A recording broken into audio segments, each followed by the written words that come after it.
Russia, about 75 million years ago.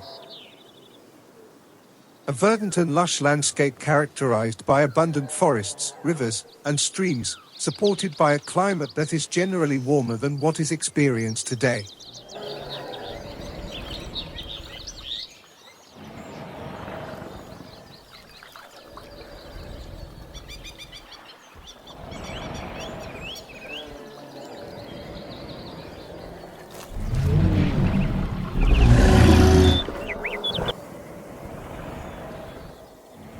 Olorotitan, a herbivorous hadrosaurid.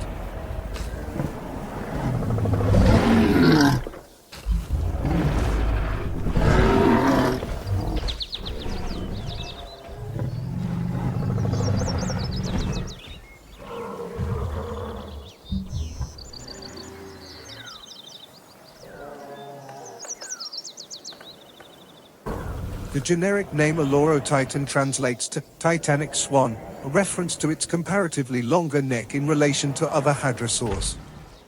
The specific name aharensis is derived from Ankara, the location where the fossil was discovered.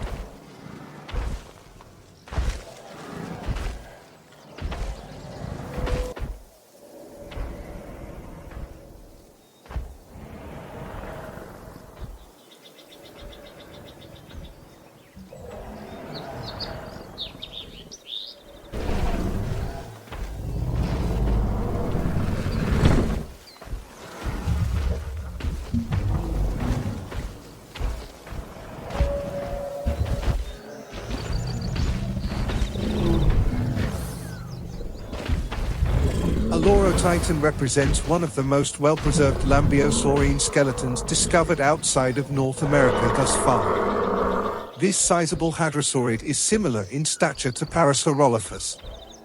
It is estimated that Olorotitan could reach lengths of up to 26 feet, stand as tall as 11 feet, and weigh between 2.9 and 3.7 short tons.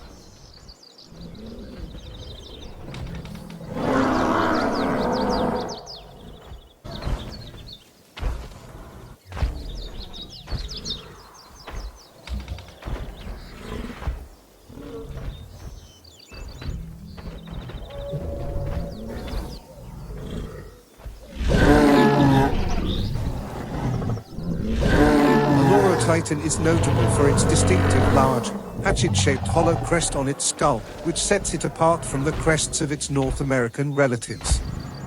The skull is supported by an elongated neck consisting of 18 vertebrae, surpassing the previous maximum of 15 found in hadrosaurids. The sacrum contains 15 or 16 vertebrae, which is at least 3 more than those observed in other hadrosaurids.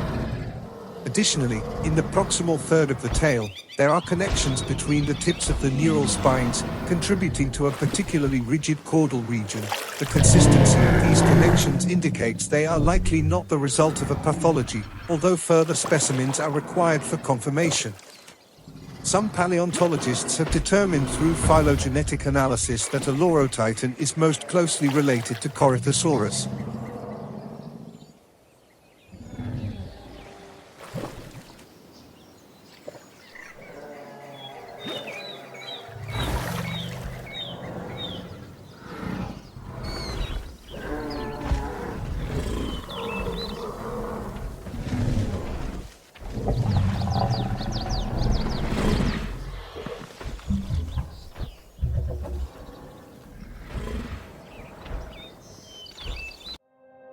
Olorotitan fossils have been found in the Udruchukan Formation in the Amur Oblast in Far East Russia. Olorotitan is believed to have been a herbivore capable of both bipedal and quadrupedal movement, consuming vegetation with a highly developed skull that allowed for a grinding motion similar to chewing.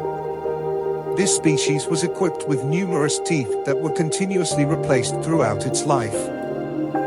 The elevated, wide hollow crest, created from the enlarged skull bones that encompass the nasal passages, likely served a purpose in visual and auditory identification.